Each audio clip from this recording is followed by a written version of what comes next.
Son, What? Is I'm what probably, now? I'm probably his dad. Pity. Icy makes it very pity. Overdose. Just they're being homosexual right there, you know. No, they're just kissing each other goodnight. Okay, but like, Panini, what if I was but- Rowley and you're Greg? What would you do? You keep going on that.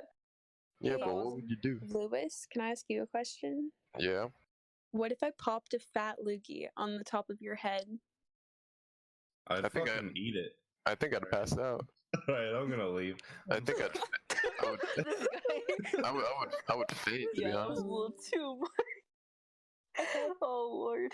Because if Okay. you wipe it off with your hands and you have my loogie on your hands, so you're just gonna have to leave it, you know? I can kill myself. That would be the easiest way to Yeah, fix it probably. out. I'd probably do that. I'd probably do it. Okay, but what if I was your loogie? What would you do?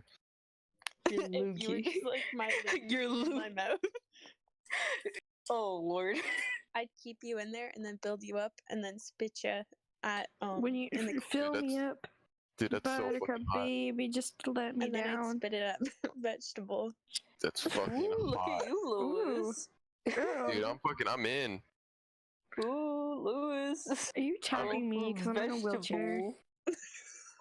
Go for vegetable. I'm fucking in, dude. Yeah, go in, man. Yeah, Panini head, you're the fucking Maui head, or whatever the fuck it calls. Oh, Let's start with the first part. I can come. Yeah. There we go. You can't come. You are fertily disabled. The tweak guy, I think is so retarded. Oh my god, why you speak like? You can't even speak English, faggot. Hey, stop! Don't Just be mean. did. Ew, stop! I think he's here. I'm closing my mouth. Dude, I'm fucking dead. I'm closing my mouth. Are you okay? It's not even that funny. Oh, Yeah, it but was not on pretty me, I'd have my fucking mouth funny. open. Yes, it is. I mean, your forehead's so big. If I spit on your forehead, What if my forehead is small? nah, your forehead's so big that if I spit on it, it's gonna look like a waterfall. My forehead is small. Her forehead is small because she is tiny brained. No Wow. cap. That's fucked up. Wait, guys, look, open your mouth like this. No, No, you missed me with that gay shit. Alright, keep your mouth open, put my dick in. No, I'm just kidding. Okay. Ow! Oh. Yo, bro, she said yes without thinking twice. I know. Bitch. Ew. You sound like Goku, the female version of Goku. What? When he's turning Super Saiyan, you don't even know. Bitch. Stop. This bitch is so stupid. She be telling niggas, open your mouth. Guys, I dropped my rubber bands. My rubber bands. Nobody fucking asked. Shut your bitch ass up. Go make me We're a a fuck. bitch. You're. Are you gonna change your name yet, bitch, or what? No, it's because I'm Ari's bitch. No, you're just a bitch in general. Now go make me a sandwich. Guys, I'm tanning myself. I don't care. Fucking do it vertically then. Stream it on Twitch, bitch. Damn, nigga. Okay, Diego. It's Diogo, you fucking blind cunt. Bitch. Can't even read. Yes, I can. Diego, it's Diogo. Okay, I'm- Diego. I bet this bitch sucks toes for a living. I bet you she does. I suck dick. I mean, you're not capping. I know that for a fact. I'm kidding. No, you're not. You sound wretched as You hell. already said it, bitch. You know what's a joke? It's April Fool's. Niggas be putting their balls on your forehead.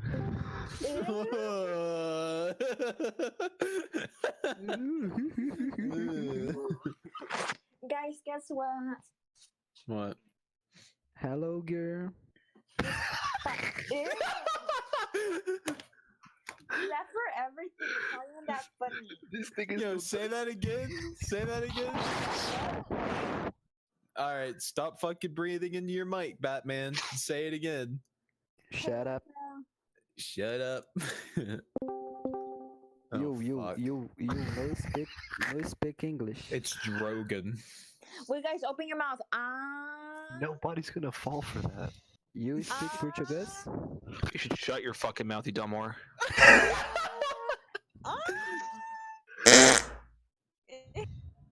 You speak Portuguese? You just got farted on at us. You just got shit on, faggot. No, but for real though, I'm from Brasília. If somebody be spitting on your shit, it's gonna look like a Vai tudo tomar no cu, filha da puta, desgraçada. Vai tua filha da puta do caralho. Ah, desgraça, brasileiro, filha da mãe. Fuck that nigga, bro. That ass. That Vai bitch se already be fuder, sucking dick for a living. o cara tá okay? fingindo, vagabundo. Y'all niggas need lame as hell. I'm De just qual gonna que é? go ahead De and qual fuck- que é? De qual que é? Who's lame as hell? You. Yeah, you're right. The spunkish bubble. And then you have a Exactly. fucking potato as your fucking profile picture. What the Hey, fuck? fuck you, alright? No, fuck you. Leave me alone. You shut the fuck. Yeah, you are. No, I'm not. Then what's Ô touching my Diogo, foot? faz tempo que você mora aí? Yo, fucking nigga dick, bro. Ooh. Saucy. Ugh. At least my name's ever. Nobody Ô can Diogo, hear your brasileiro, bitch ass. brasileiro do caralho. This bitch really said you can't fart on me. She nasty. Niggas be Vai se spitting me fuder, farting mano, you. vai se fuder, para de falar inglês. Does anybody understand him?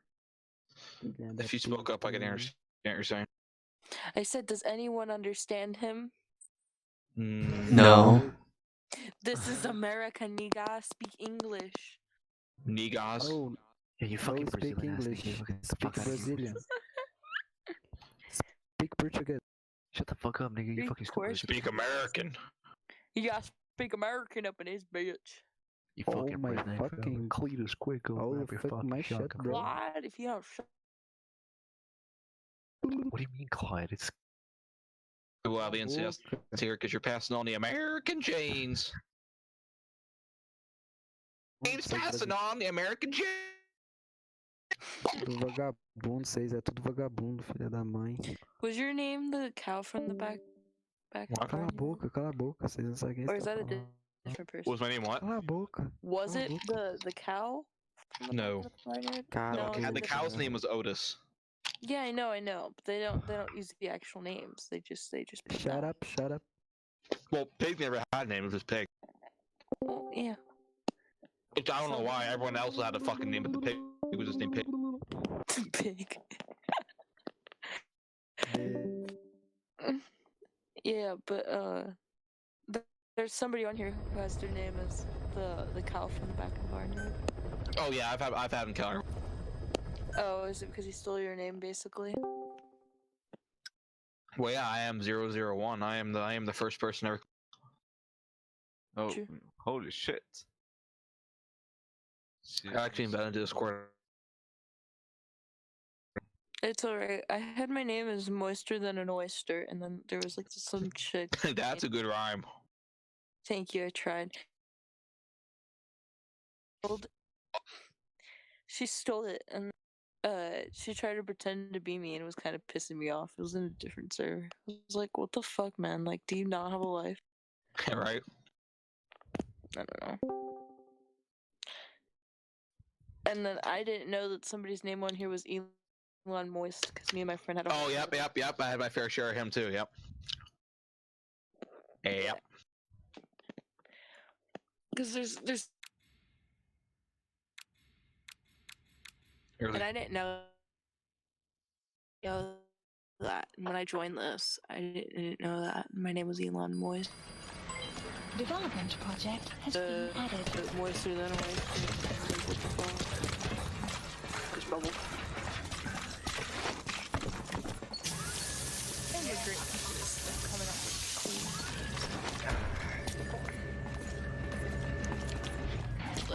look at everybody's name on here, it's just fucking retarded. Let us know if you need. Who wants to be called dead? That's kind of gross.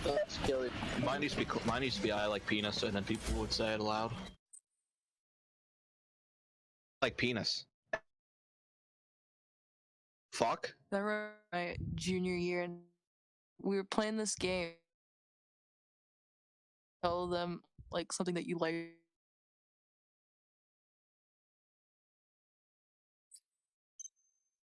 He throws the ball to this guy named Dustin. Oh god. And he. That is definitely like a game. Men. Did he say it like that, or is he like, I like men? No, he's not gay at all. Oh. He just goes, I like men. And then Dustin goes to the next person. He's like, yeah, I like your Peter. And it just got worse from there. It was so done. It was supposed to be a bonding experience, apparently. No, yeah, a bonding experience turned into a bondage experience.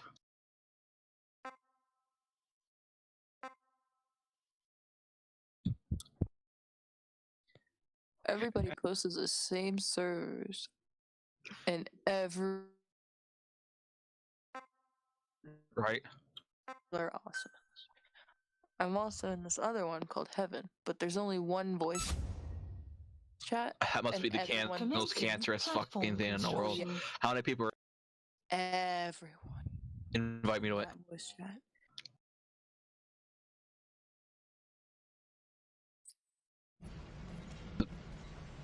Fuck.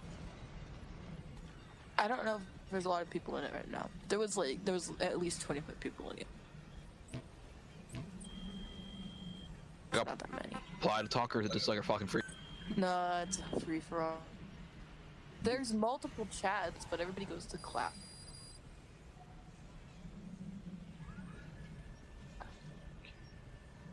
Is it? There. Please specify a project.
I am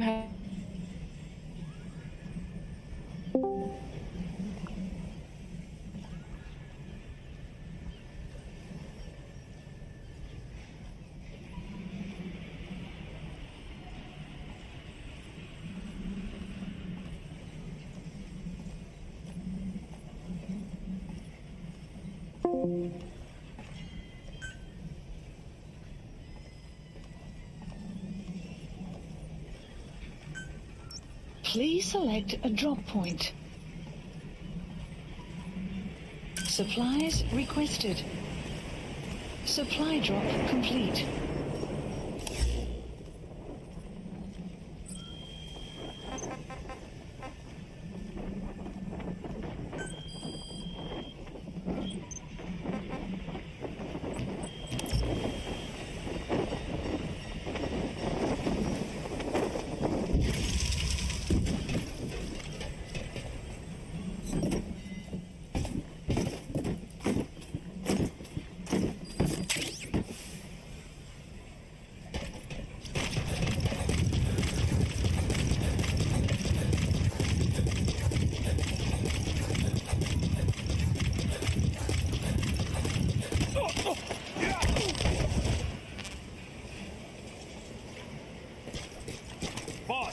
spot back. Too cute. Man, I want to pet him. Yeah, just once. I want to touch his paw pads. Yeah, just... Wait, what? You don't want to touch him too?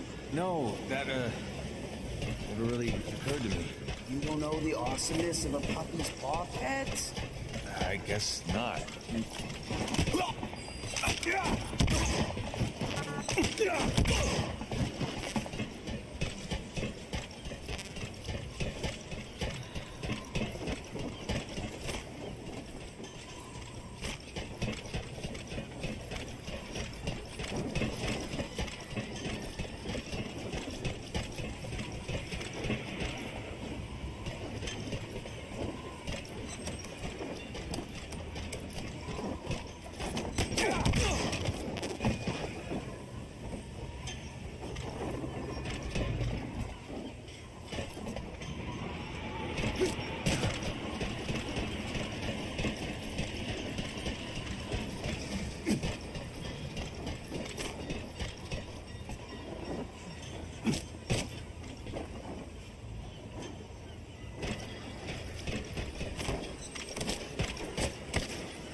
Boss.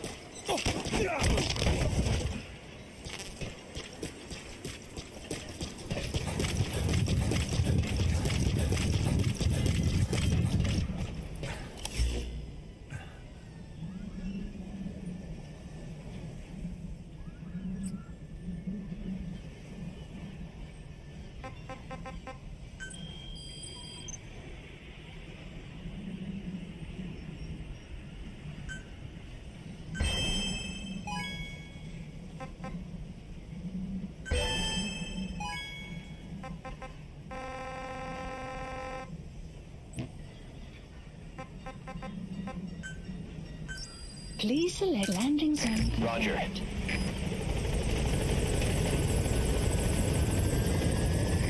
This is Pequod. Arriving shortly at LZ.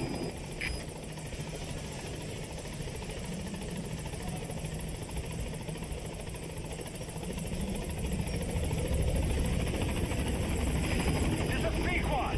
On station at LZ.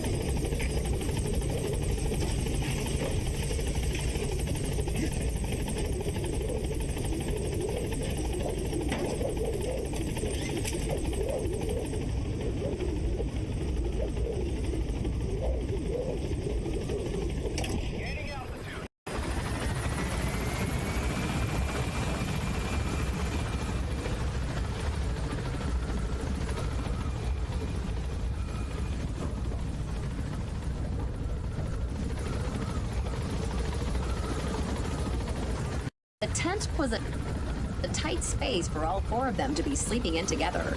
Jack lay in between Ryoko and Mira, and he had to make an effort to keep his earlier excitement from feeding off Katie from convincing him to do something stupid. The girls were cuddled up against him, which made it even harder to get to sleep. Mira had stripped down to her underwear, and her breasts were in direct contact with Jack's shoulder. Ryoko was wearing a nightgown, but she was hugging Jack from the side as though he was a teddy bear. He didn't even have enough room or privacy to take care of himself, so to speak. It was an agonizing sort of torture, but the girls were already asleep, and waking one of them up for sex in the tiny tent wasn't really an option. Eventually, Jack managed to drift off. It didn't feel like he'd been asleep for very long, however, when the ground began shaking underneath him. He sat up in the tent, frowning as he tried to place the sensation. It wasn't an earthquake. He knew that much immediately. The shaking had a slow rhythm to it, as though he was standing on the surface of a bass drum that was being struck every few seconds. "What is that?" whispered Ryoko. "I don't know."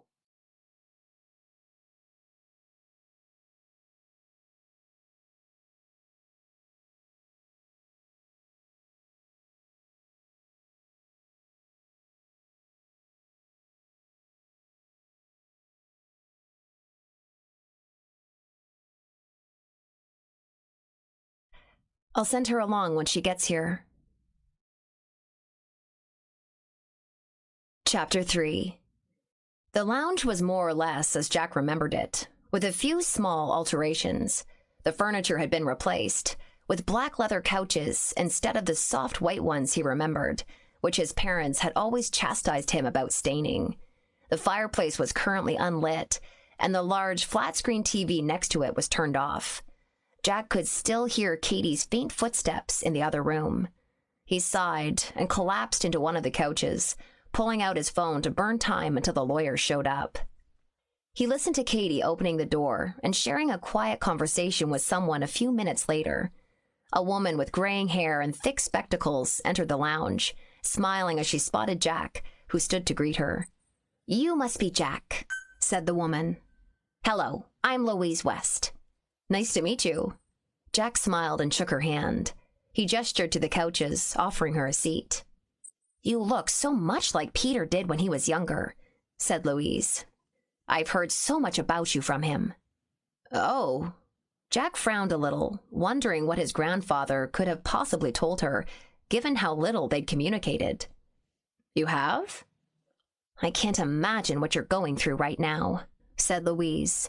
She took her spectacles off and took a slow, shaky breath. "Peter was a close friend of mine, though I'm sure almost everyone here on the island would probably say the same thing." Jack didn't know what to say, so he opted to stay silent and give her a second to compose herself. "Some people, you just really feel their loss once they're gone," she said as she swallowed hard. "Death can be such a cruel thing." "Yeah," said Jack. "Oh, look at me, making such a pointless fuss." Louise sighed and set a manila folder down on the couch next to her. "Let's get to it then. Your grandfather's will." Jack nodded, watching as she pulled a yellowed page of paper loose from the folder. "To Jeff and Patricia Douglas?" she said in a questioning tone. "That's my aunt and uncle," said Jack. "They couldn't make the trip themselves. Or rather, they hadn't felt the need to," he thought.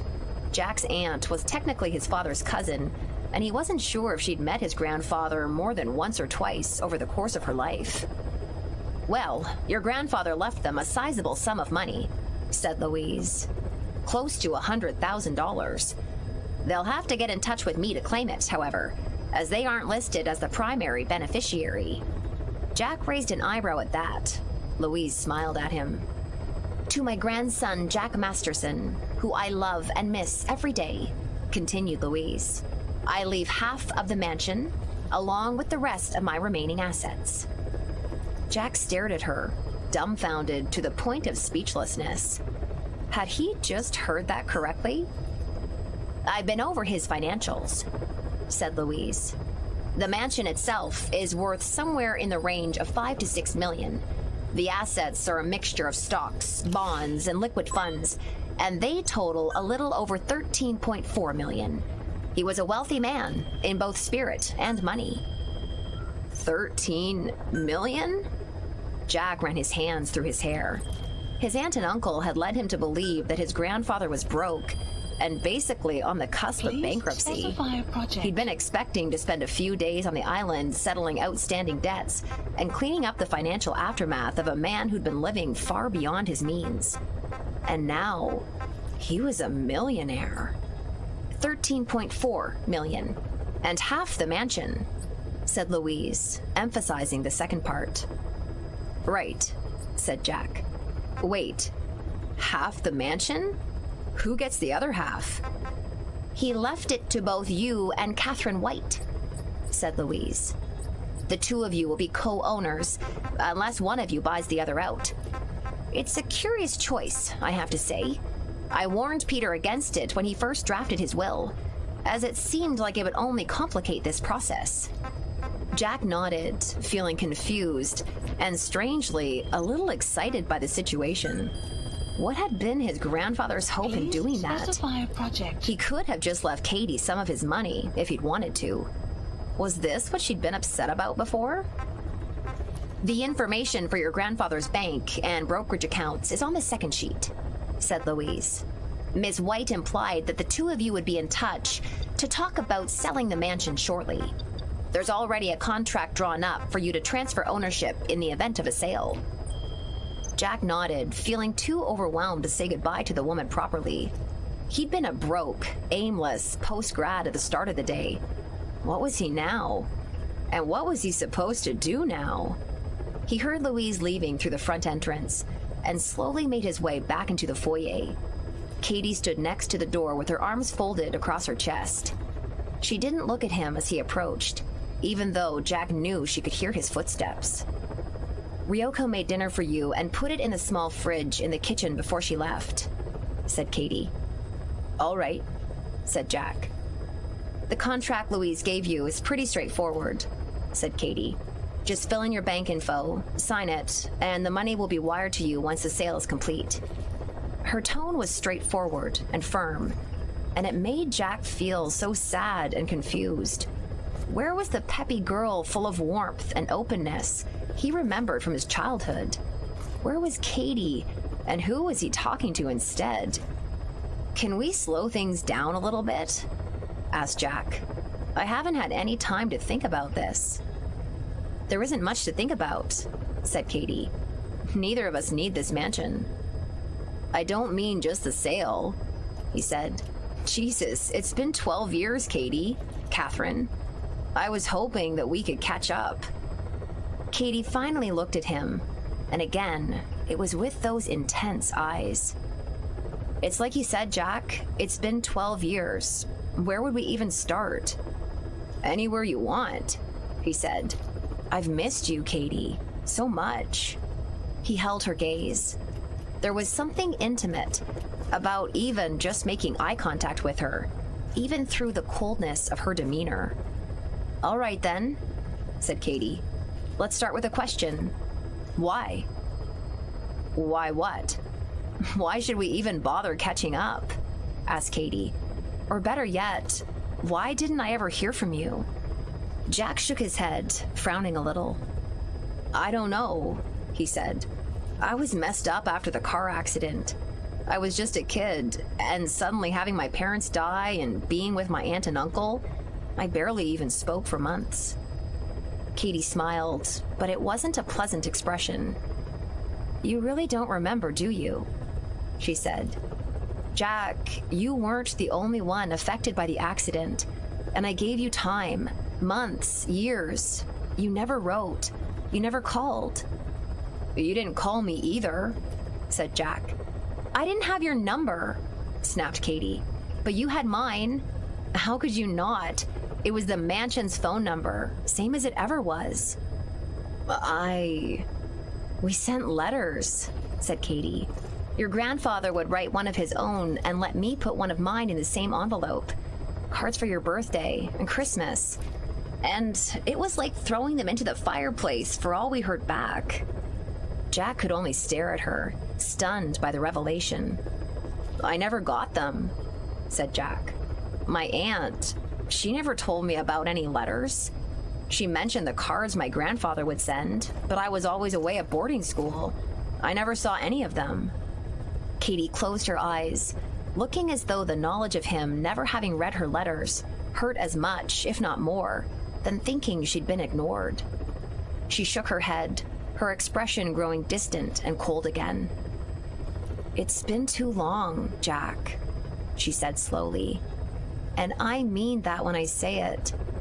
It's been too long for us to be able to just pick up where we left off." "Then let's pick up somewhere else," said Jack. "Come on, we can eat, hang out in the mansion, spend tonight talking about what our lives are like now." Katie shook her head. "I'm meeting my fiancé for dinner." The remaining vestiges of Jack's imagined reunion with Katie finally evaporated. He felt betrayed, even though he knew it was a ridiculous reaction to have after more than a decade of being out of touch. What had he expected? That she'd be here waiting for him, holding to their silly childhood promise as though it had been anything more than playful words? "Oh," he said simply. Katie's expression finally softened, though the pitying look she gave him hurt even more than her coldness. She glanced around as though searching for a distraction. "Be sure to lock the door once I leave," said Katie, "including the deadbolt. Ryoko and I have our own keys, and I left yours on the counter in the kitchen. The code for the gate's control panel is on the tag.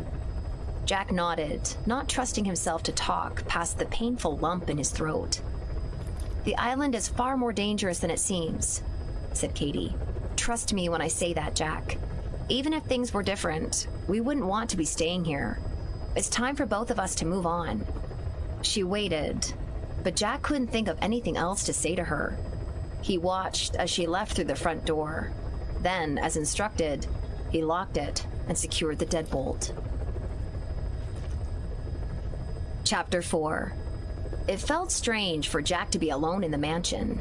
It had always been bustling with activity during his childhood. Now, it was empty, and the silence was almost deafening, broken only by the occasional purr of the central air conditioning.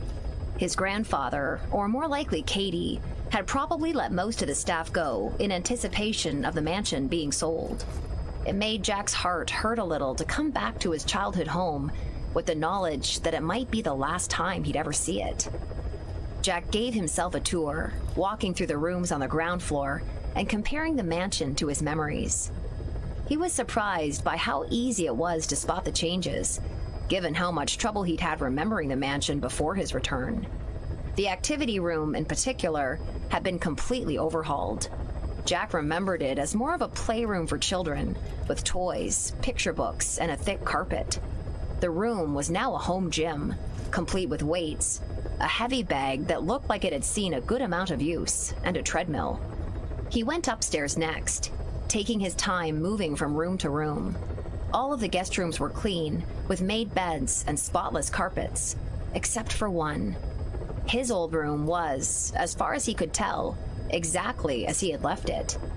He picked up an old Batman action figure from the nightstand and felt a rush of nostalgia. He wouldn't stay in the mansion for longer than a night or two. How could he? Katie was right. It was his grandfather's home, not his. And even his old childhood room didn't feel like it belonged to him anymore. Jack made his way back downstairs and found the sandwich and chips that Ryoko had left for him in the kitchen. He understood why Katie had given her the night off, but still would have gladly accepted her quiet company over being on his own. He ate slowly, appreciating the distraction of the food. When he finished, he left his plate in the sink and headed for the door. It was early evening, and he hoped that watching the sunset might help clear his head. Jack unlatched the deadbolt and headed outside. The weather was nice, and there was a warm, sleepy breeze that made the overgrown grass sway from side to side. He walked over to one of the cherry trees and sat down underneath it. The mansion was high enough up the slope for him to have a view out over the ocean. The sun was setting on the other side of Lessertown, and it left a brilliant streak of red and orange across the water as it sank below the horizon. $13.4 million. And probably a good deal more if you went along with Katie's plan to sell the mansion. It was more money than Jack could understand the effect of. Would he ever even have to work a normal job again? Probably not. Somehow, the realization still wasn't enough to lift his mood. Why hadn't his aunt and uncle told him about the letters Katie and his grandfather had sent? They'd mentioned the Christmas and birthday cards, but only in passing when he talked to them over the phone from boarding school. He'd never actually seen any of them, but the fact that his aunt and uncle had received them meant that Katie and his grandfather had been sending the letters to the right address. More importantly, why had he been sent away from the island in the first place? Jack had never stopped to consider it before. After his parents had died, the next closest family member by blood and by relationship had been his grandfather. He'd already been an old man back then, but he'd been kind and loving, and he could have easily done the job of raising Jack with the help of maids and nannies. Jack was still pondering the question when he caught sight of movement out of the corner of his eye. There was someone standing on the road a short distance from the mansion's gate. A woman with a long blonde ponytail, dressed in a white sweater, purple skirt, and black leggings. She was standing with the sun at her back, which made her look almost like she had an aura of fire around her shoulders. She was attractive, with a pale face that had pronounced, elegant cheekbones. Her breasts were large enough to give form to the otherwise baggy sweater, and the tight leggings showed off the curve of her hips and an impressive butt. "Hi," called out Jack. "Are you looking for someone?" The woman had been staring at the mansion's door through the bars of the wrought iron gate and only slowly turned her gaze to meet Jack's. Her eyes were pale blue with flecks of brown in them. He'd never seen irises like that before. "Yes and no," said the woman, smiling a little. "To tell you the truth, I don't really know why I'm here." Jack chuckled. "Yeah, I know that feeling all too well," he said. The woman didn't reply. She slowly looked up and down, her eyes appraising him as though he was an item at an auction. Jack couldn't decide whether it made him feel uncomfortable or flattered. "Were you here to see my grandfather?" asked Jack. "I'm assuming you know already, but he passed on recently." "I know." A hint of sadness entered the woman's expression. "I knew Peter quite well. We had an unorthodox friendship. I held him in high regard." "That's interesting to hear," said Jack, raising an eyebrow. The woman appeared to be around 30, but she had an ageless look to her and could have easily been 5 or 10 years younger or older.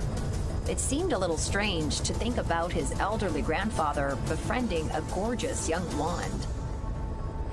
"Your grandfather was one of a kind," said the woman. "This island will feel his loss through its bones." Jack nodded, though her words sent a shiver down the back of his neck. "I'm Mira, by the way," said the woman. "I'd shake your hand, but..." She let her knuckles tap against one of the gate's iron bars. "Oh." Jack hurried over to the gate's electronic panel and started to tap in the code on the keys Katie had left for him. "Sorry about that. Bad manners on my part. My name's Jack." He gestured for her to come into the mansion's courtyard and shook her hand. Her fingers felt ice cold. Chapter 5. Marker placed. Jack led Mira into the mansion, feeling a slight sense of hesitation as he fumbled for a light switch he'd forgotten the location of in the foyer. She seemed friendly enough, but she was still basically a random stranger. Still, she'd known his grandfather, and he felt like he could use the company. Mira politely took her shoes off and glanced around, looking for something. "You have the place to yourself?" she asked. Yeah. Jack grinned, feeling oddly proud of the fact. "For now, at least. I'm probably not going to be staying on the island for long. The mansion is more than likely going to end up being sold." "That's unfortunate," said Mira. "I suspect there's more to this place than meets the eye." Jack couldn't help but think that there was also more to her than met the eye. He watched as she took slow steps across the floor, like a cat in a new environment. He felt suddenly awkward. "Do you want to sit down in the lounge and talk some more?" "Is that what you want, Jack?" asked Mira. There was a teasing and suggestive edge to her tone, as though she was giving him a subtle test. Jack smiled and glanced up at the chandelier overhead. "Come on," he said. "I think I saw a bottle of wine in the kitchen, if you want something to drink. Or water, of course." "Wine sounds wonderful," replied Mira. Analysis complete. She smirked at him and followed along as he led her into the lounge. As strange as the situation was, and as strange as Mira was, it felt right. He'd spent enough time feeling lonely in the recent months, and was still emotionally bruised by the way his reunion with Katie had gone. Why should he have to spend the evening alone while she was off having a date night with her fiancé? He found the wine in the kitchen, along with 2 glasses, and returned to the lounge. Mira was sitting on one of the couches with her hands folded and legs crossed. She'd sat down directly in the middle of it, meaning the only way for Jack to join her was to sit with their bodies in direct contact. The mischievous smile on her face made him think she'd done it intentionally. "I only arrived back on the island this afternoon," said Jack. "I'm still getting used to being in the mansion, and I'm also a little jet-lagged."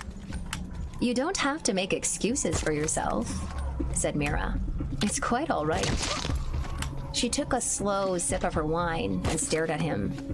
Jack found it hard to rise to her intensity. She was weird, but he found himself liking her more and more by the second. You look so much like Peter did when he was younger, said Mira. Jack smiled, then frowned a little as he considered what she'd said. That's an interesting compliment, said Jack. You've seen pictures of him from when he was my age? Mira took another sip of her wine instead of answering. Your grandfather had an outsized shadow, she said. The people of the island counted on him for more than I think they realized.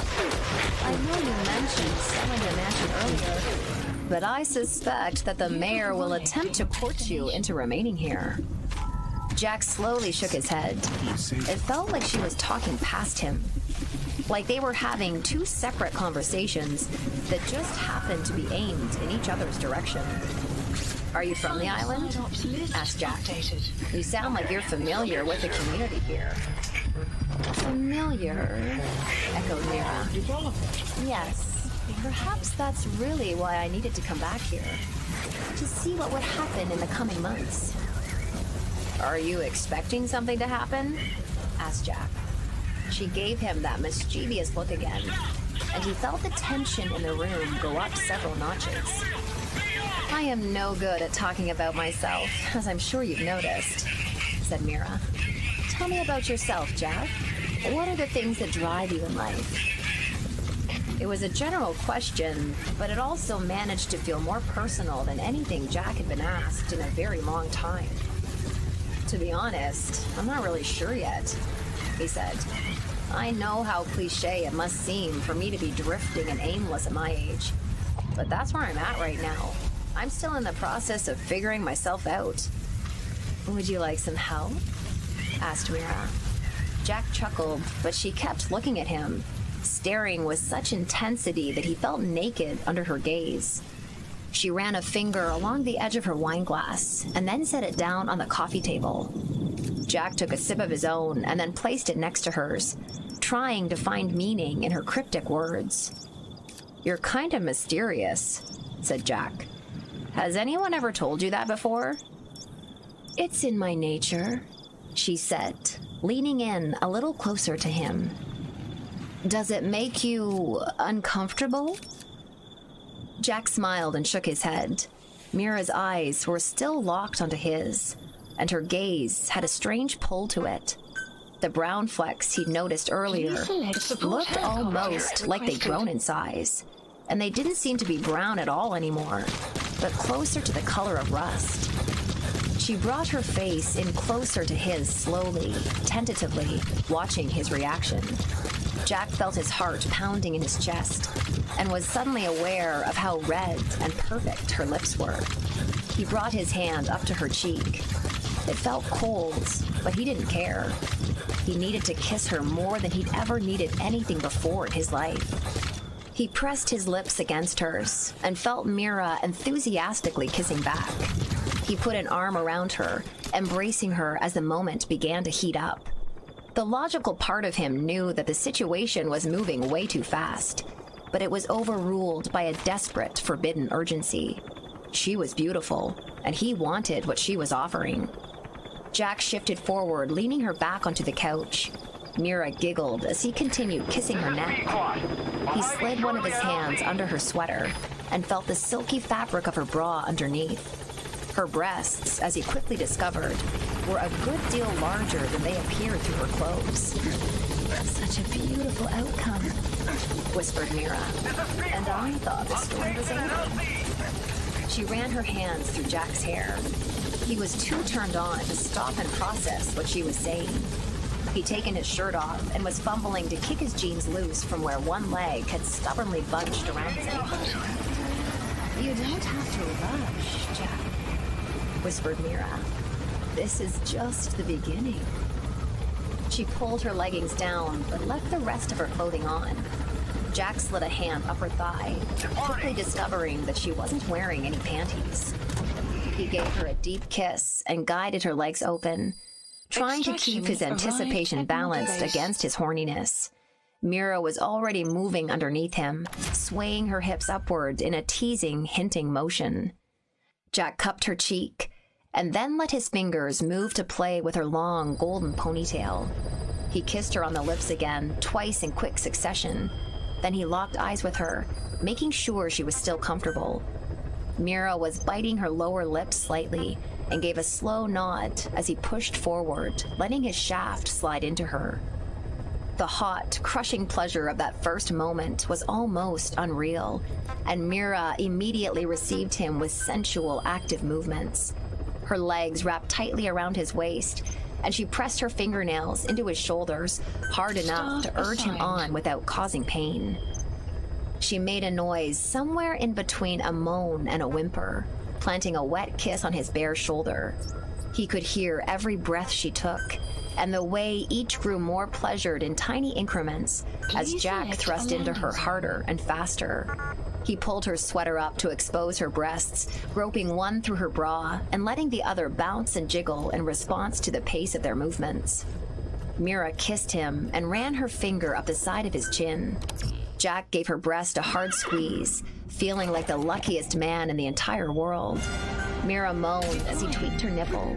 They kissed again, and then he was moving at a frantic pace, pushing into her for all he was worth. Jack lost himself in the moment, enjoying her body and her warm, soft presence. He felt Mira's lips against his neck, pressing teasing kisses around one spot in particular. It was insanely hot, and he was already nearing his limit. "He wanted to protect you," whispered Mira. "He should have taught you instead of hiding you."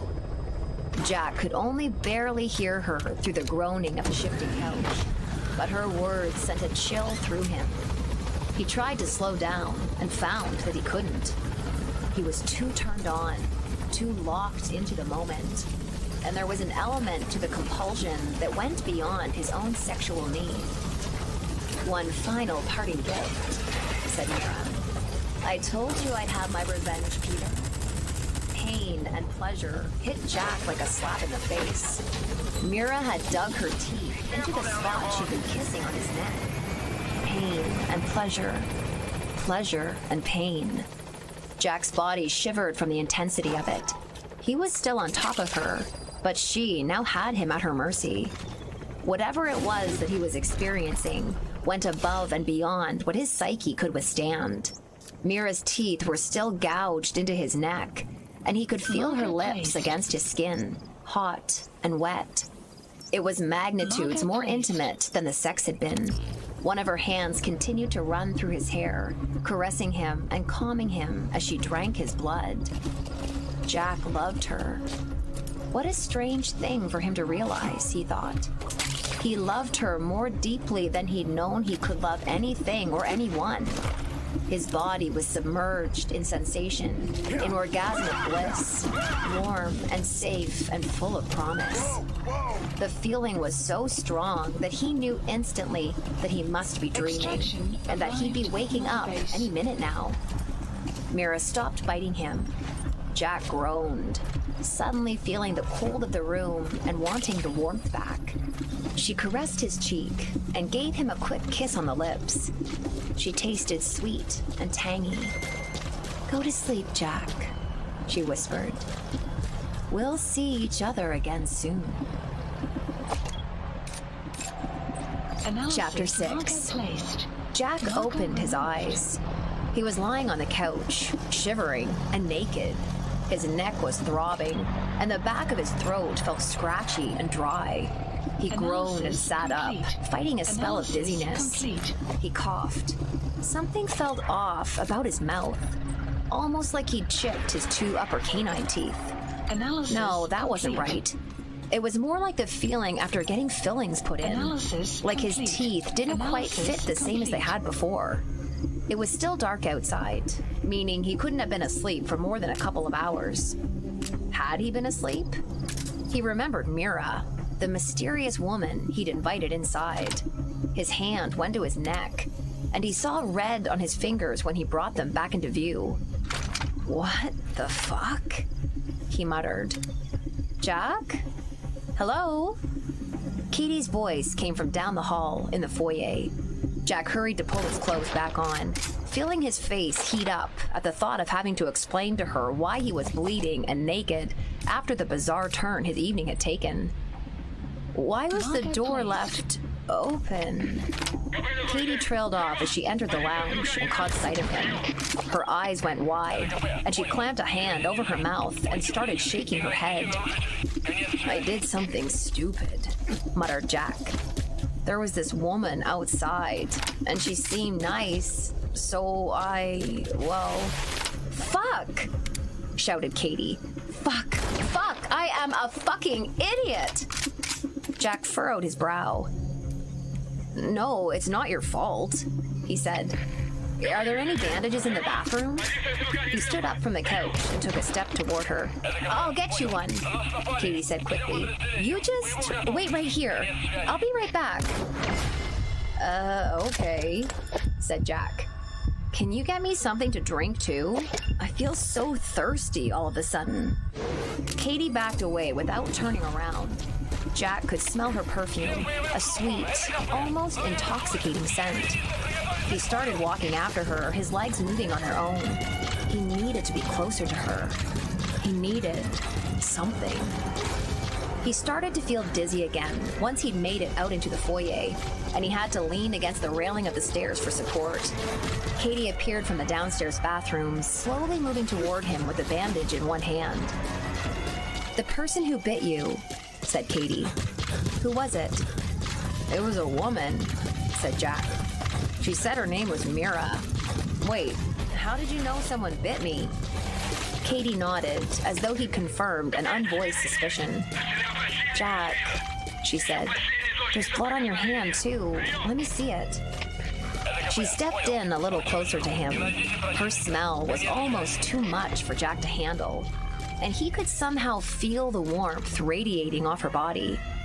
Katie had put her hair up into a bun and donned earrings at some point, and the combination seemed to emphasize the beautiful angles of the side of her neck. My hand.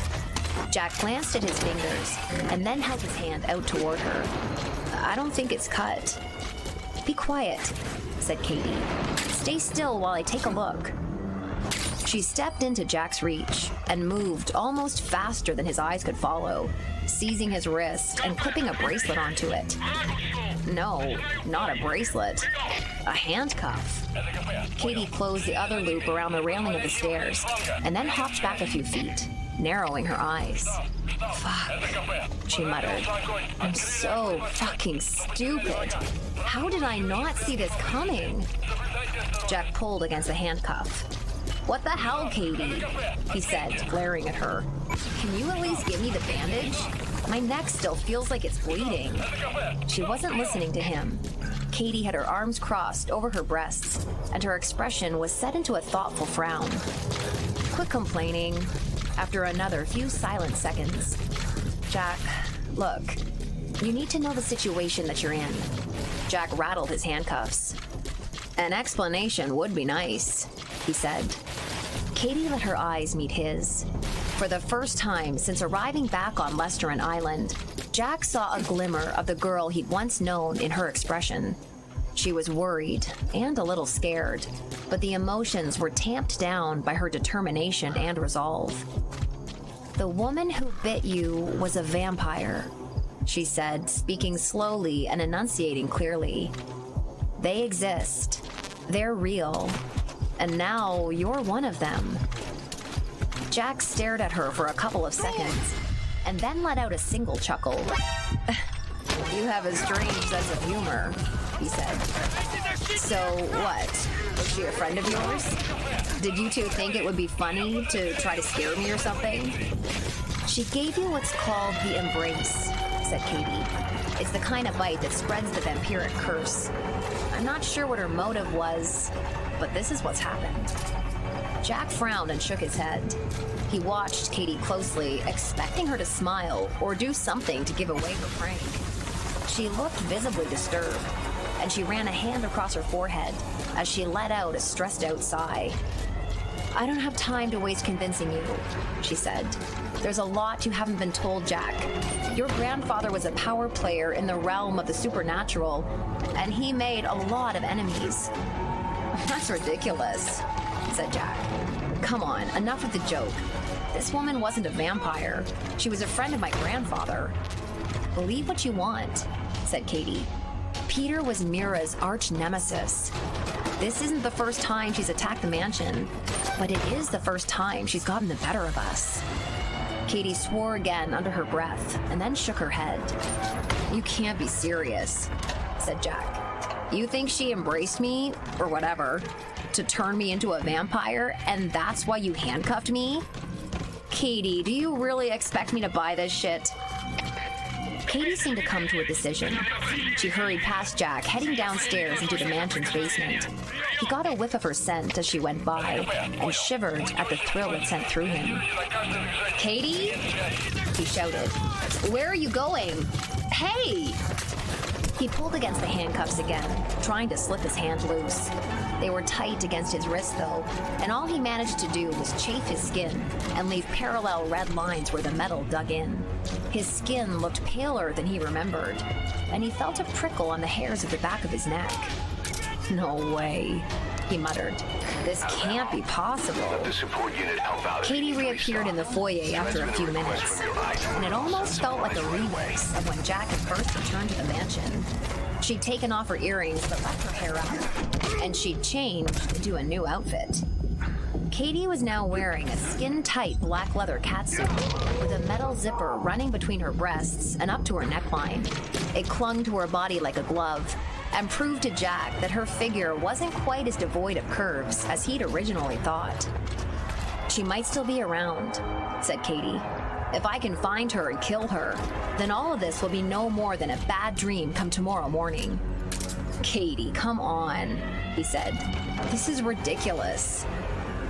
You shouldn't have come back, Jack, she said, for so many goddamn reasons. Katie, enough playing around. Oh, trust me, she said. I'm not playing. It was only then that Jack noticed the black metal crossbow strung across her back and the pouch of silver bolts hanging from the bag at her side. She walked past him, and again, Jack felt like she was taunting him with her fantastic smell. Let me come with you, he said. You can explain more while we look for her. And if you're really telling the truth, I'll go along with whatever it is you're planning. He was finding it harder to convince himself that Katie was playing a prank on him. His tongue probed at his teeth again, at his fangs. No, this wasn't a prank, he realized. It could be a dream, but Katie was serious about the situation. Not a chance, said Katie. Try to relax if you can. Hopefully, this will all be over soon. She hurried toward the mansion's door, slipping out and closing it behind her.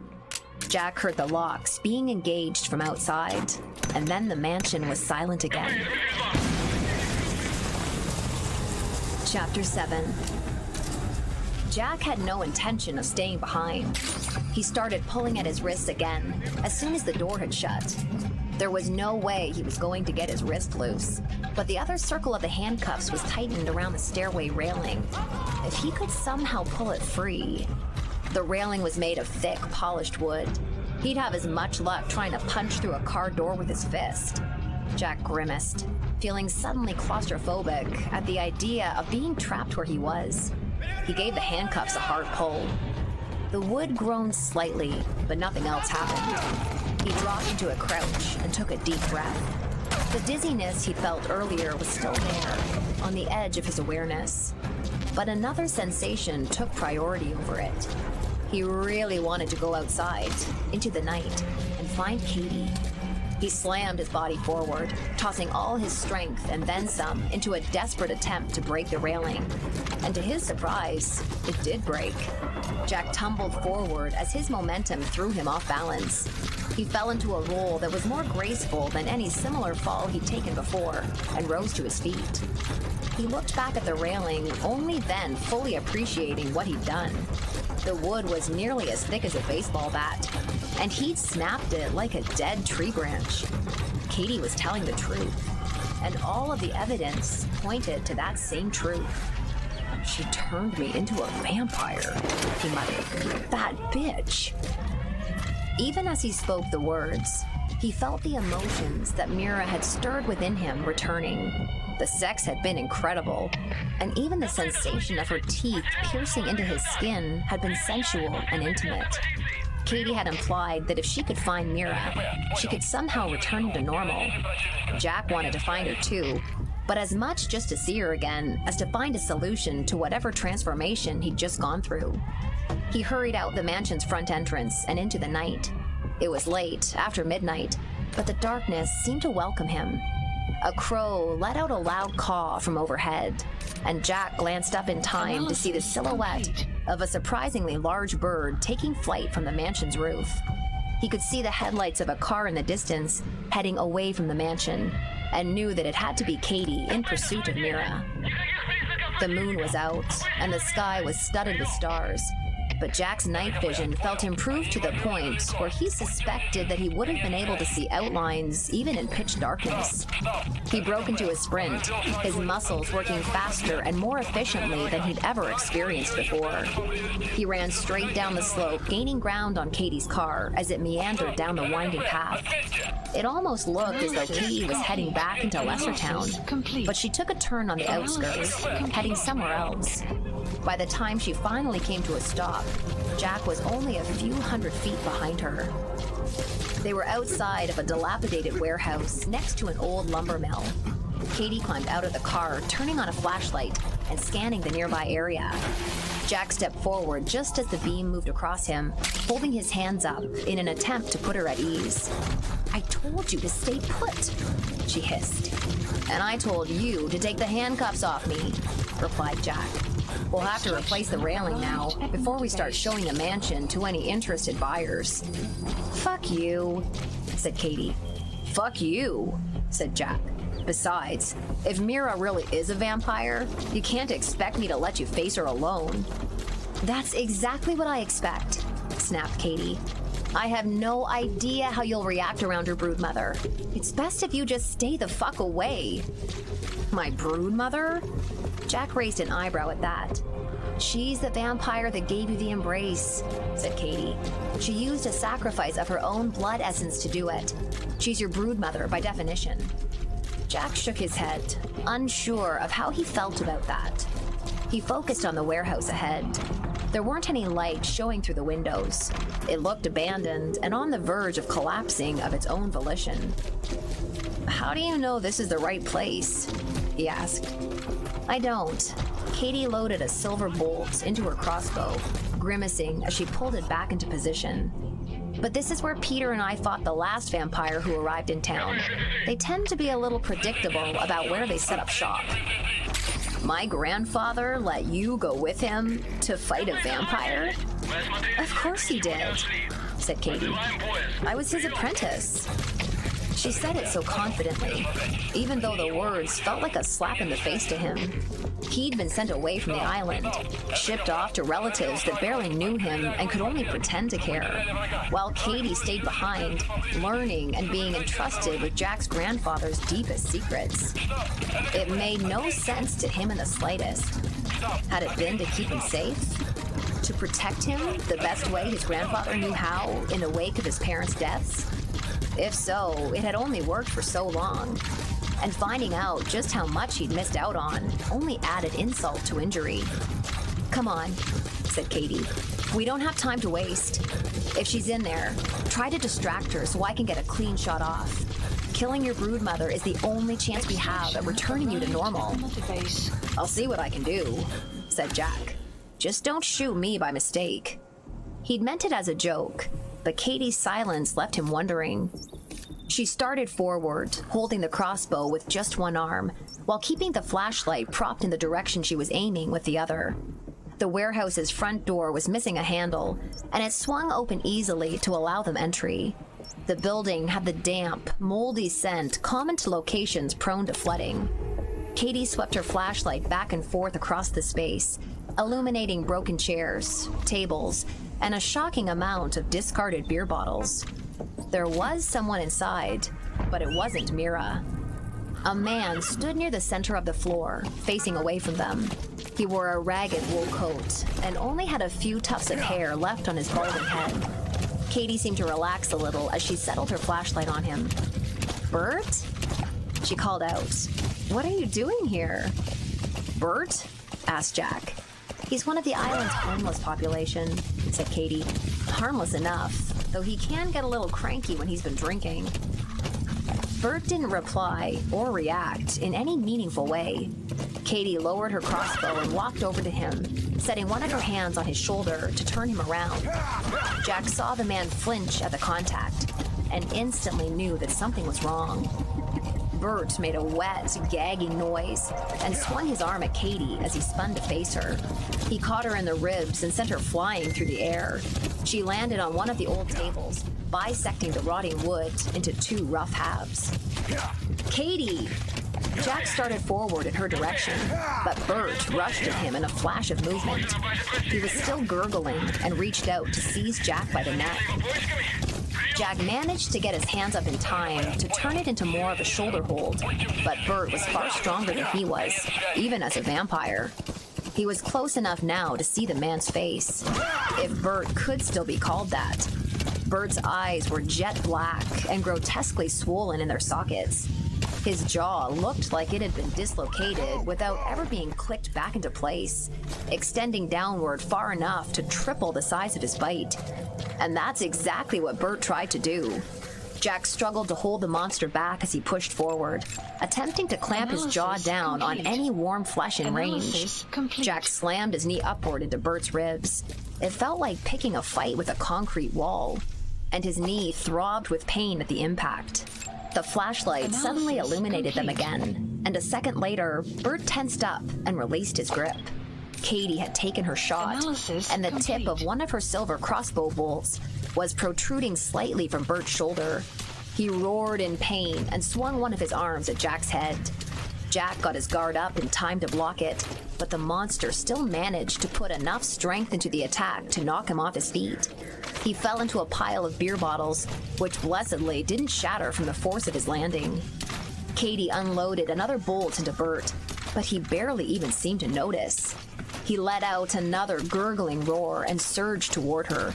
Jack was still pulling himself to his feet and could only watch in horror as the monster closed on Katie, swinging an uncoordinated fist at her face. She ducked under it with perfect timing and followed the movement up by slipping one of her legs behind Bert. Grabbing one of his shoulders, she twisted, flinging him into a neatly executed trip. Bert hit the ground hard, and Katie lifted her crossbow, firing a bolt into his chest at point-blank range. It still wasn't enough. The monster scrambled back to his feet and slammed his hands into Katie's chest. She let out a surprised gasp as she flew backward, smashing into an old bookshelf, which fell along with her, pinning her to the floor. "No!" Jack charged, desperate to distract the monster before it could finish her off. He leapt onto Bert's back, carefully positioning himself to avoid the bolts stuck into the monster like pins through a cushion. Bert roared and spun, and both of them hit the ground together. Jack tried to wrestle the monster for an advantage, but he just wasn't strong enough. Bert twisted him to the ground and pulled his hand back for a strike. Jack managed to dodge it, but the monster had him trapped. It was only a matter of time before the fight was over, and it wasn't looking like it would end well for him. Katie's flashlight had fallen to the floor, and it illuminated the section of the warehouse directly to Jack's right. One of the discarded silver crossbow bolts was almost within his reach. He tried to stretch his arm out to grab it. Bert had held him where he was, and the bolt was a foot or two beyond his grasp. It felt like he was watching events unfold in slow motion as Bert pulled his jaw completely open, preparing to take a bite out of his pinned opponent.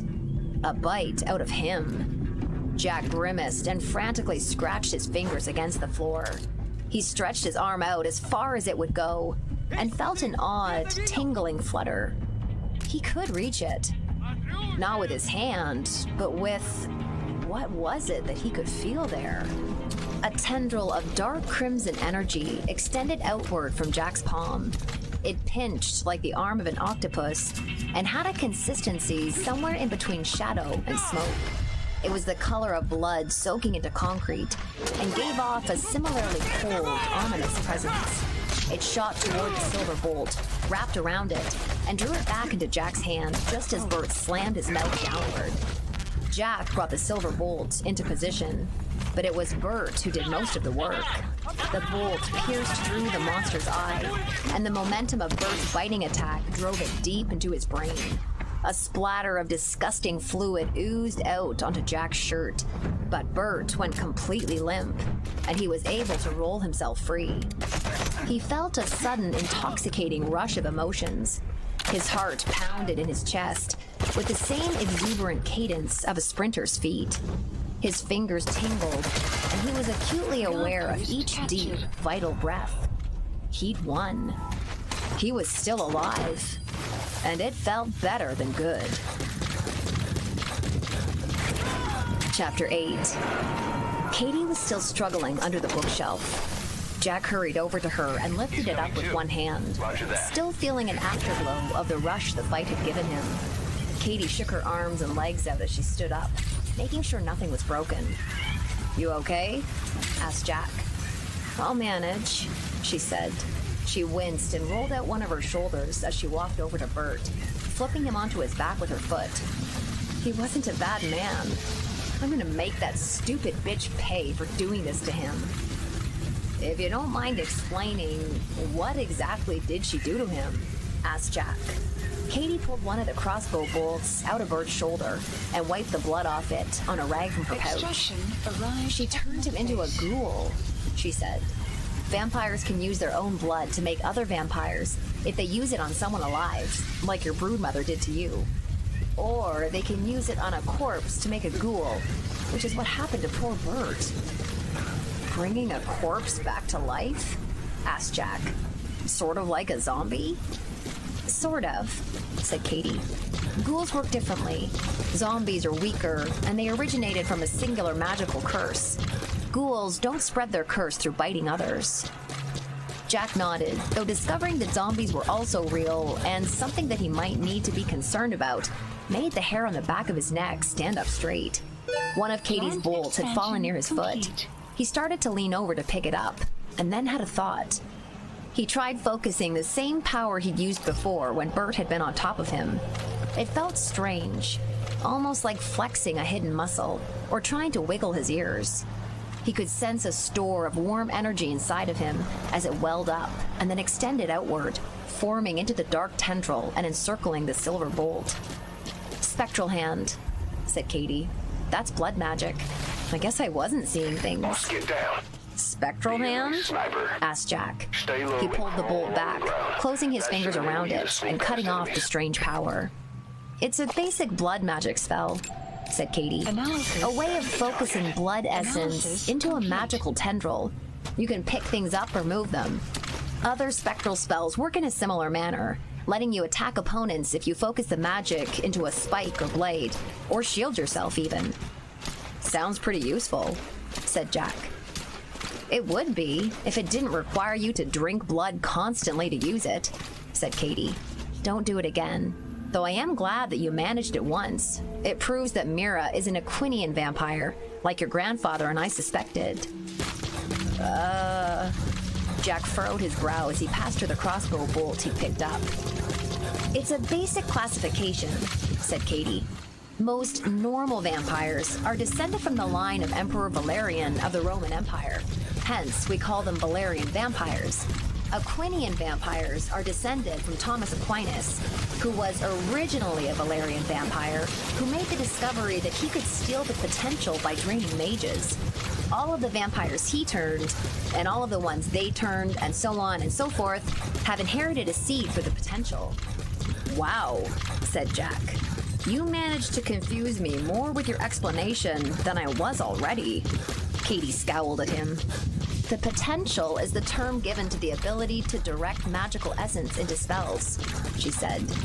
"Every living human has a reservoir of magic, but the vast majority don't have the means to do anything with it.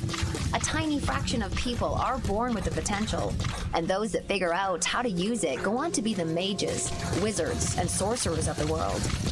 "That's unbelievable," said Jack. I mean, that's literally unbelievable. How is it that more people aren't talking about this?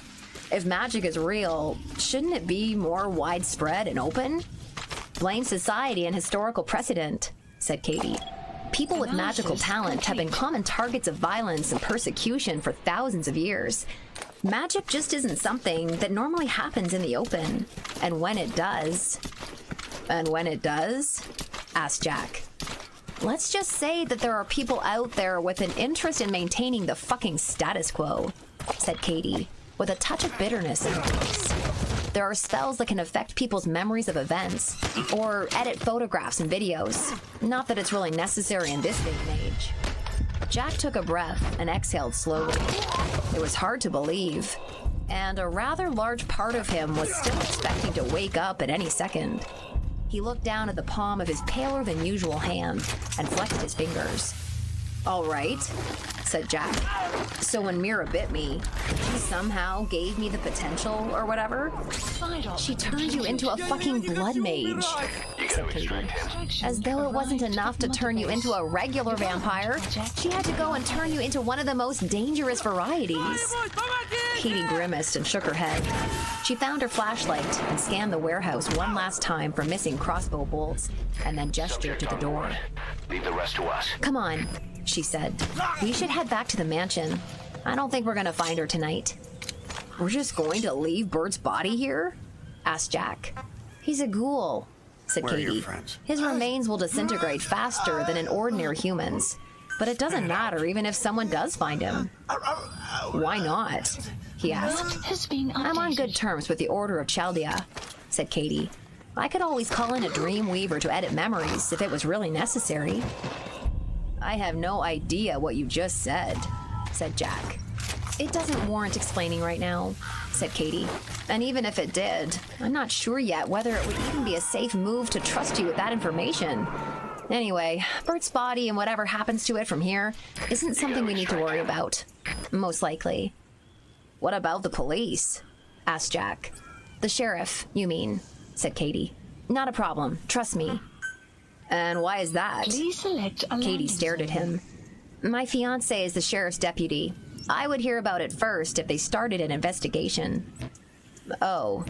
Jack winced, feeling a stab of an unpleasant, unidentifiable emotion at the mention of her fiancé. Right. He took a deep breath. He felt a little overwhelmed, and part of him still expected to wake up at any second. Katie walked by him, and Jack followed her after taking a moment to compose himself. He climbed into the passenger seat of Katie's car, and she turned around in the warehouse parking lot and pulled onto the road. Neither of them said anything on the drive back to the mansion. The tension was on the verge of being unbearable. Katie parked the car in the garage, and they both got out. Fuck, said Katie. You swear a lot more than I remember, said Jack. I was 10 the last time you saw me, dumbass, said Katie. And this situation certainly warrants it. She reached into the backseat of the car, pulled out the crossbow, and aimed it at Jack's face. Whoa, he said. What are you doing? Jack, said Katie, you're a vampire. And I know that it's probably hard for you to understand what that means, given how abruptly you were thrown into the supernatural deep end. But I need you to understand how dangerous you are. To me, and to the world. I'm not the one pointing crossbows at people, said Jack. That's not... I mean... Katie swore under her breath, and then out loud. Damn it, Peter. Why did it have to be him, of all people? Jack got the sense that anything he said would only make the situation worse, so he opted to say nothing. Katie kept the crossbow leveled at him, one finger twitching against the trigger. The worst part of all of this is I have no idea what he would do, said Katie. My grandfather, I'm assuming? Yeah, said Katie. He had a code that he lived by. He might have held to it and killed you, even though you're his beloved grandson. Or... I like that. Or, said Jack. I think we should go down whatever path the or leads to. Shut up, said Katie. Come on, get inside. No sudden movements. You're acting like I'm going to attack you at any second, said Jack. You used your blood magic, said Katie, and it's been a few hours since you've been turned. You literally could attack me at any second. You're going to start feeling your thirst soon, and it isn't going to be fun for you. Her words were almost like a trigger. Jack noticed that scratchy feeling in his throat again, and his awareness of Katie's wonderful smell returned with a vengeance. He felt a shiver run through him as he made his way over to the garage door and reached for his key to open it. Hey, snapped Katie. I'm just taking out my key, he said. Do it slowly, said Katie. Jesus Christ, you're like the twitchy new guy in a police movie, said Jack. He slowly pulled out his key and opened the door. A headache hit him as he entered the mansion's foyer, and it was intense enough to make him stagger mid-step. Katie slowly walked around so that she was in front of him again. Her face was scrunched up in annoyance, which made her freckles even more prominent. What are you going to do? Jack asked. Katie, I get it. I mean, I understand either way. But if you do have to kill me, just get it over with. The words felt true as he spoke them, and they made Jack aware of how little he had to miss in the event of his own death. His aunt and uncle's lives would go on without much interruption. His grandfather was already dead. He didn't have a girlfriend, or even many close platonic friends. If he had to choose between dying and being a monster, being something like Bert, but more intelligent and sinister, there was no choice at all. Fuck! Shouted Katie. God damn it! Fine. Peter, if you're somehow watching this from beyond the grave, you'd better understand why I'm doing this. You fucking owe me, Peter. Jack opted not to point out how uncomfortable she was making him as he listened to her talk to his dead grandfather while still pointing a crossbow at his chest. I'm assuming you have a plan that doesn't involve killing me? Asked Jack. Yeah, said Katie. Start walking. We're heading down to the cellar. You remember where that is, right? I remember you being just as bossy back when we used to play down there as kids, said Jack. Katie was behind him, but he could still identify the sound of her finger tapping against the crossbow's trigger. I said start walking, she hissed. Chapter 9. Jack slowly made his way down the stairs and into the cellar. It hadn't changed much since his childhood. A wine rack ran across one wall, holding at least 100 bottles, some of which she was pretty sure hadn't been touched in over a decade. A few rolled-up carpets were leaned against one wall, and the shelves across the back held a variety of old, nearly discarded bits of junk. Katie ignored all of it, heading instead for the far wall. Jack noticed the absence of dust on the bricks as she pressed her hand onto one midway up the wall. It receded slightly along with the 5 other bricks nearest to them, and then slid to the side. Behind them was a digital lock panel with a tiny display. Katie pressed a series of numbers, and the entire wall slid sideways, stone grinding against stone, as a hidden entranceway appeared. Jack almost couldn't believe it, even though it was much less of a surprise than most of the rest of the night had been. My grandfather always used to say he was organizing his wine collection down here, said Jack. Wow, I never would have guessed. Stay here, said Katie. This won't take long. If your bloodthirst gets to be too much for you to handle, let me know immediately. Jack nodded. He could still feel his bloodthirst, and its intensity came in waves.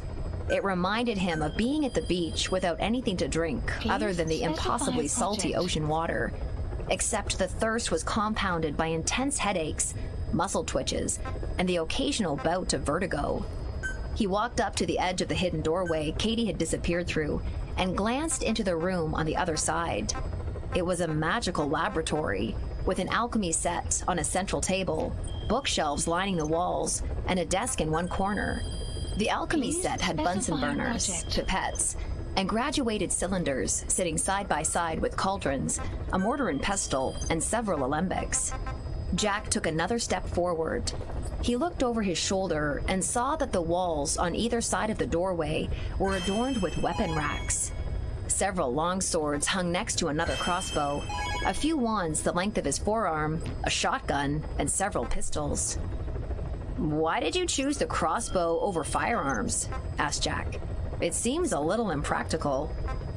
Katie was digging through a cupboard, pulling out small bottles and reading their labels. "Most monsters shrug off gunfire," said Katie, "especially vampires. The bullets just aren't large enough to get the job done, unless you use an automatic weapon and really go overboard." "What if you use silver bullets?" asked Jack. "Vampires are weak against silver, aren't they?" "They are, but the effectiveness is exaggerated in fiction," said Katie. "Silver slows down the natural healing metabolism of vampires, but it doesn't kill them instantly." Jack nodded. "What about the other weaknesses? Garlic? Holy water?" Katie shook her head. "Those are just myths. Same with you needing to be invited inside.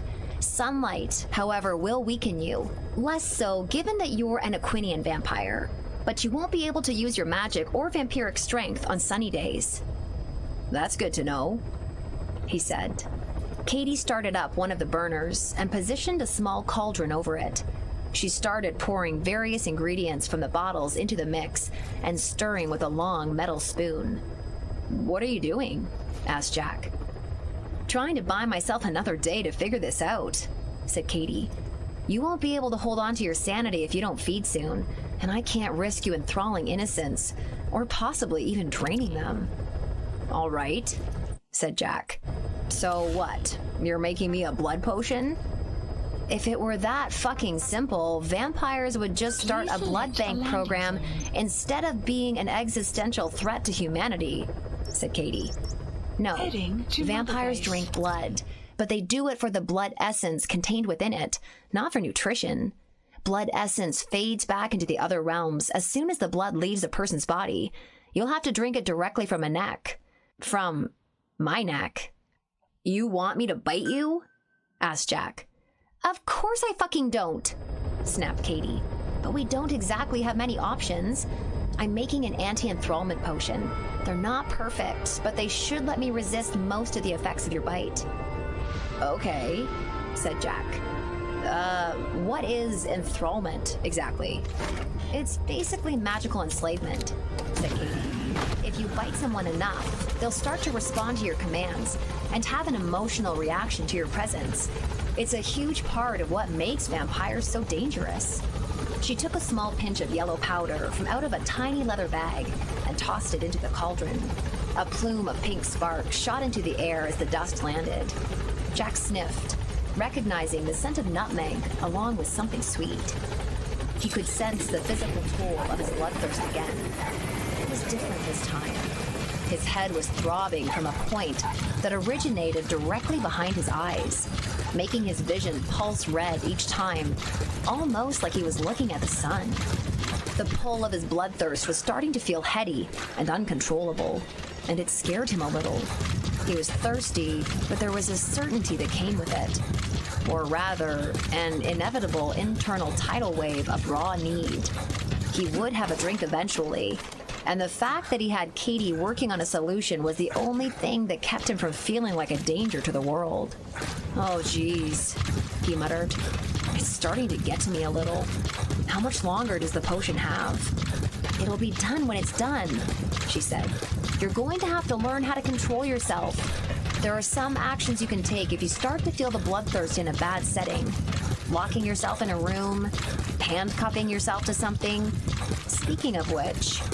Katie approached Jack, reaching into the pocket of her pouch and pulling out the key to the handcuffs he still had on one wrist. Jack shuddered as she came close enough for him to smell her instead of the potion.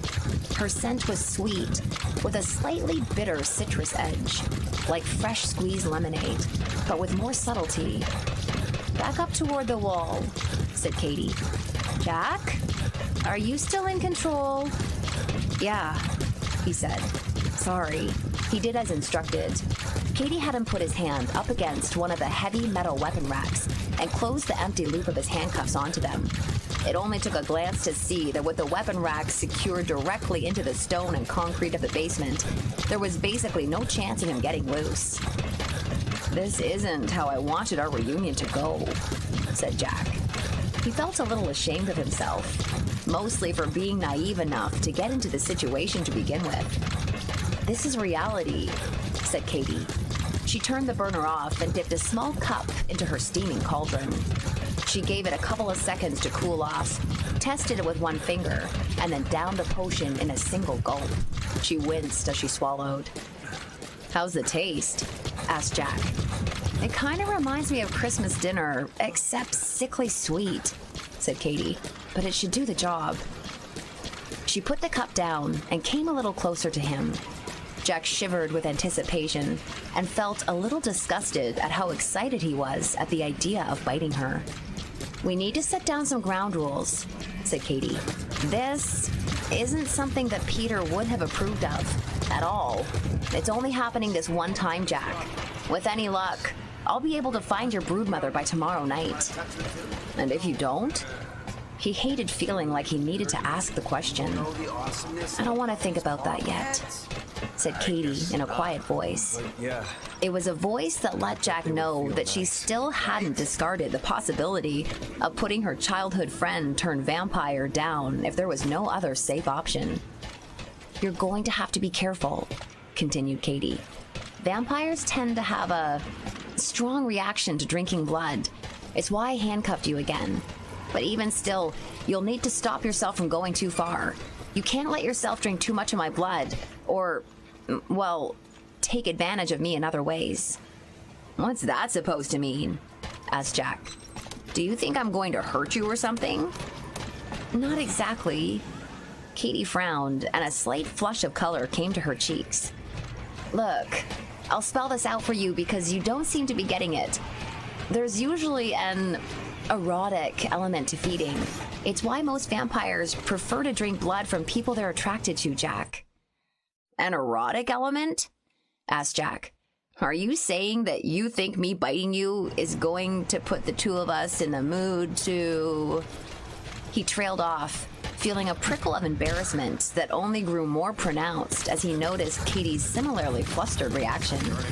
It happens sometimes, she said in a quiet voice. More often than not, when vampires feed in the wild. I'm not a creep, Katie, he said. And besides, it takes two to tango. Just pull away from me if I get out of control. I'm the one handcuffed after all. Oh, trust me, I will, said Katie. But the anti-enthrallment potion will only protect me from the lasting effects of your bite. I'll still be vulnerable to the contact effects. I might get dizzy or confused for a moment. Can we just get on with this already? Jack was starting to twitch from his thirst, and his entire body felt hot and cold at the same time. It'll be fine. I'm not as out of control as you seem to think I am. Seriously, said Katie, I need you to promise me that you'll try to keep your mind off anything that might excite you in that kind of way, to keep this from being any weirder than it already is. Jack stared at her. She'd unzipped the top of her skin-tight catsuit slightly while working with the cauldron, revealing a not insubstantial amount of pinched cleavage. She set her hands on her hips and leaned at a slight angle, a movement that pushed her butt out to one side and made the tight leather fabric look almost like it had been painted on. He tried to glance away and only ended up looking at her chest again, where her breasts seemed to be waging a war of attrition against the suit's zipper, threatening to bounce loose each time Katie shifted position. I'll do my best, he said. Chapter 10. Okay, said Katie. Well, the potion should have taken effect by now. Let's get this over with, I guess. Katie's nervousness only seemed to ratchet the tension in the room up even further. She approached him slowly, trying to decide whether to keep her focus on his hands, his eyes, or his mouth. Jack ran his tongue over his fangs in anticipation. They felt like they were getting sharper as the moment of truth approached. Katie stopped as she came within a foot of him. Her hair was still up in a bun, but she pulled a few loose strands aside as she bared her neck to him. It almost seemed like she was presenting herself to be taken, and in a sense, she was. Jack leaned forward, letting his free hand settle on her neck. Was this the first time he'd touched her since returning to the island? He wasn't sure. Katie shivered and exhaled as his fingertips made contact. He slid his hand down to her shoulder and pulled her in a little closer, gently holding her in place. At that moment, he felt a strong urge to kiss her neck rather than bite it. He resisted, remembering what she'd said before about doing anything weird, and opened his mouth wide instead, pressing his fangs against her skin. It was bliss. It was the same primal, intimate rush that came from good sex, along with so much more. Katie gasped, tensing up and pressing forward against him. Her blood was sweet, smooth, and a little tangy, almost like fresh squeezed lemonade. It sated Jack's bloodthirst in a way that went deep to the core of his very being. It was so thoroughly satisfying to him that he found it a little scary. Katie's body felt soft and vulnerable. Jack let his hand move to encircle her waist as he continued to drink. It was a dominant, possessive gesture, and she responded to it by shuddering and lifting one of her legs to curl around the back of his. He stopped drinking as soon as he felt the thirst fade, sooner than he really wanted to. He pulled back, licking the last of the blood from his lips, and glanced at Katie. Her eyes were half closed. One of her hands slid through Jack's hair, and she leaned into him, planting a quick series of kisses across his cheek and then onto his lips. Jack kissed her back. His arm was still around her, and he was feeling the effects of a literal blood rush, a powerful, intoxicating sensation. He kissed with more passion than he knew that he had in him. His free hand shifted off her waist, instead finding its way into the open zipper of Katie's catsuit. She was wearing a bra underneath, but she shuddered all the same as Jack's hand began to explore. Katie lifted one of her legs and ebbed closer into him. She was taking shaky, quick breaths and biting her lower lip. Jack was completely lost in the moment, and as he pressed his lips against hers a second time, he let his hand slide lower, dragging 2 fingers over the fabric of her panties. Katie drew her breath in sharply, arching her back and pressing her crotch forward. Jack kept his hand where it was, feeling her entire body respond to each and every movement. He let his thumb hook into the waistband of her panties, and Katie let out a pleasured, whimpering sigh. Her hand was touching him too. She groped at his obvious arousal through his pants. Jack shifted to the side slightly and felt Katie undoing the zipper of his jeans and then reaching into his boxers. He gasped as she found something to grip onto, and then responded in kind, pulling Katie's panties back and pushing his hand into them. She was wet, and she shuddered with anticipation as he began to touch her. "No," she whispered. "Stop. Stop." Jack immediately pulled back, only then realizing how far they'd let things go. He slapped his free hand up against the stone wall as though he'd just touched a hot stove. "I stopped," he whispered. "Katie?"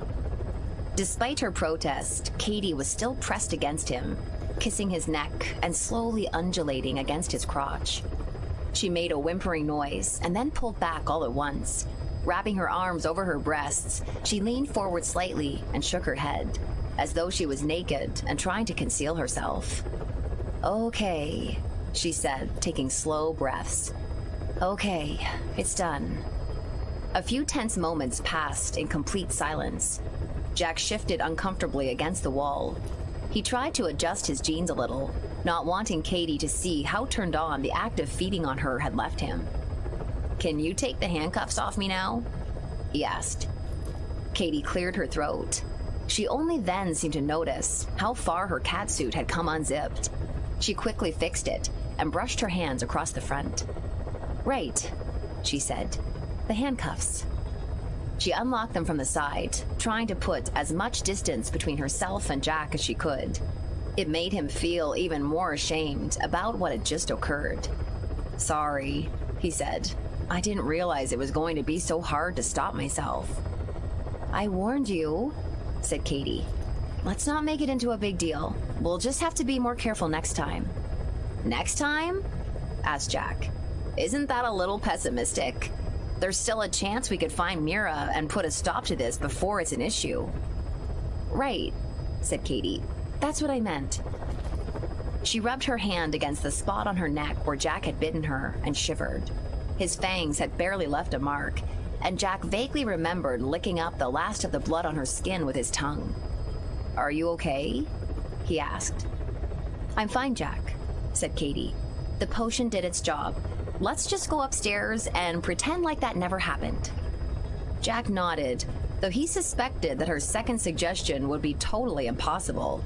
He could still taste her blood, the sweet, delicious purity of it. It made him appreciate her as a person so much more, though he felt a little shallow admitting it to himself. Katie closed the hidden door to the workshop as they left. They headed up to the lounge. Jack took a seat on one of the couches, while Katie paced in front of the unlit fireplace, frowning slightly. "Are you afraid of me, Katie?" asked Jack. He couldn't stop the question from coming out, once he'd realized it might be the case. Katie stopped pacing and looked at him, and he knew what the answer was from the determination and resolve he saw in her expression. "No," she said. "I think you'd be surprised at what it takes to scare me these days. And quit calling me Katie. It's Catherine, or Kate, if you have to shorten it." She was so serious that Jack couldn't help but chuckle.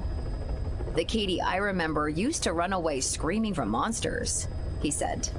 "Remember that one Halloween when I had the Swamp Thing costume?"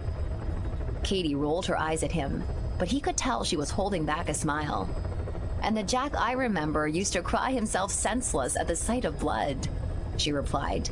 "Every time you skinned your knee, you acted like you were about to die." He grinned at her. It was true, though the pain had also been a part of it for him at that age. "I was looking forward to coming back to the island," said Jack, "mostly because of you. We fell out of touch, but you were always in my thoughts. I just wanted to get to know you again." Why hadn't he ever tried to reach out to her? It was a question that didn't have a simple answer. Jack searched his memory, but the time period directly after his parents' death was so murky for him. And why was that? Again, he found himself faced with another complicated question, one that made him feel uncomfortable and unsure of his own choices and past. Katie didn't say anything for a couple of seconds. She met Jack's gaze, and for an instant, he saw the girl from way back then looking at him. Instead of Catherine White, her cute face, her freckles, her beautiful brown hair, it was all still there. Part of him wanted to bring up this silly childhood promise of marriage they'd made to each other. The rest of him didn't want to make things any weirder than they already were. A vibrating buzz interrupted them. Katie flinched and reached down to the pouch on the side of her catsuit. She pulled out her phone, smiled when she saw the screen, and then glanced back at Jack. "It's Bruce," she said. "My fiancé." Jack nodded, trying to tamp down the disappointment that her words had rekindled in him. For a while, it had seemed like his relationship with Katie had started to thaw, but it really hadn't changed at all. "Hey," said Katie into her phone. "I hope you weren't worrying about me today." "I'm okay. I was just..." "What? You're at the bar? Bruce, you have to work tomorrow." She sighed and walked back over to the fireplace. "You and your friends can walk home," said Katie. "It's not that far." "No, Bruce, no. I swear to God, if you get behind the wheel..." Katie covered the phone for a second and swore under her breath. "Fine," she said. "I'll be there soon. I love you too, honey bunch." She hung up the phone and glanced over at Jack. "I have to go pick him and his friends up," she said. "All right," said Jack. "So how much does your fiancé know about the supernatural?" "Nothing," said Katie, "and I'd really like to keep it that way. Peter wanted me to have a life outside of being his apprentice and helping protect the island. He never intended for me to do it forever, and I don't plan to. As soon as your shit is settled and the mansion has been sold, I'm retiring." "Fair enough," he said. He held back his second question, which was about whether she planned on telling Bruce about the few seconds of intimacy they'd shared while he'd been biting her. Again, he found himself opting for the path of least resistance for the sake of not making things weird. It was tempting, however. He had to tamp down on the urge to make a stand and fully express just how much he'd thought about her over the years. How much he'd dreamt about how things could be. But as profoundly wrong as it felt to know that Katie was with someone else, Jack was an adult. He knew that there was nothing he could say in a sentence that would change her feelings. He also knew that he'd literally had his fingers sliding beyond the thin barrier of her panties a couple of minutes ago. It was complicated, and he came to the conclusion that regardless of where he wanted to go with Katie, the best way to get there would be through patience, at least for the time being. "You'll be on your own for a little while, Jack," said Katie. "I'm not sure if I'll be able to get back here tomorrow morning." "Are you planning on going after Mira alone?" he asked. Katie shook her head. "I teach yoga classes at the gym during the day. It's like I said before, I'm not going to abandon the rest of my life over your issues." "Right," said Jack, rolling his eyes. "Anything I should keep in mind?" "Avoid using Spectral Hand, the blood magic spell you discovered," said Katie. "It will burn through your blood essence reserves and accelerate your bloodthirst." "Speaking of burning," he said, "you sure that I'll be okay in the sun?" "I don't know if I'd use the word okay, but you'll be able to tolerate it," said Katie. "Maybe find a pair of sunglasses to wear if your eyes feel overly sensitive." "Good to know," said Jack. He took a breath. "Well, all right. Thanks, Katie, for everything." "Thank me once your fucking broodmother is dead," said Katie. "Until then, it's not like I can give you a guarantee that I won't have to kill you after all." "Right," he said again. He wasn't sure he believed her, or maybe he just didn't want to. Katie left without saying goodbye, heading upstairs to change and then leaving through the garage entrance. Jack leaned back into the couch, and then, on a whim, he started stacking firewood in the fireplace. He felt like he could use the warmth. Chapter 11. It was unexpectedly difficult for Jack to get to sleep as a vampire. He retired to his old childhood room, tossing and turning in the now unfamiliar bed, until it became clear that it just wasn't happening. He wandered through the mansion, letting himself become comfortable in the space again. He wanted to investigate the basement workshop, but Katie hadn't told him the access code, and he didn't have her cell phone number to call and get it. Jack made his way upstairs instead. He paused outside the master bedroom, his grandfather's old room, until his curiosity got the better of him. The door was unlocked, and the air inside had a slightly stale smell to it. Peter Masterson's bedroom was clean and simple. There was nothing inside of it that gave away his supernatural background, but given how careful Jack remembered his grandfather being in life, that didn't surprise him. There was a single framed picture on his nightstand. It was of Jack and his parents on a hiking trip they'd gone on with his grandfather when he'd been 9 or 10. It was possible that was the last photo ever taken of them. Jack was standing in front of his mom and dad in the photo, each of them resting one of their hands on one of his shoulders. He had a broad, genuine smile on his face. How long had it been since he'd been that innocent and happy? He felt emotions welling up in his chest as he looked at the photo. He missed his parents so much, even more than a